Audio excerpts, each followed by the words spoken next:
నా ఫ్రెండ్స్ అందరూ చక్కగా డబ్బులు సంపాదిస్తాను, నేను ఒక్కనే కాలేజీకి వెళ్తున్నాను. ఏంట్రా నీళ్ళు ఏమైంది? బ్యాగ్ అంత కోపంగా విసిరేసావు.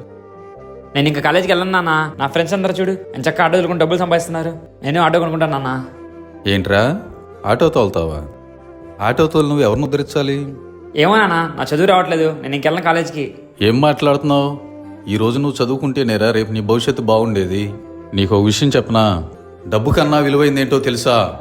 చదువు. ఆ చదువు నీ దగ్గర ఉంటే ఆ డబ్బే రేపు నీ కాళ్ళ దగ్గరికి వస్తుందిరా. నా మాటిని చదువుకోమ్మా. సరే నాన్న, నువ్వు చెప్పినట్టే బాగా చదువుకుంటానన్నా, మంచి ఉద్యోగం సంపాదిస్తానన్నా. సరేరా, స్నానం చేయి, ఇప్పటికే చాలా టైం అయింది, ఆకలేస్తుంది, భోంచేద్దాం. సరే నాన్న. ఈ ప్రపంచంలో అన్నిటికంటే విలువైనది చదువు ఒక్కటే. ఆ చదువు అనేది ఉంటే డబ్బులు ఇప్పుడు కాకపోతే ఎప్పుడైనా సంపాదించుకోవచ్చు. నిజమే కదా? కామెంట్లో చెప్పండి.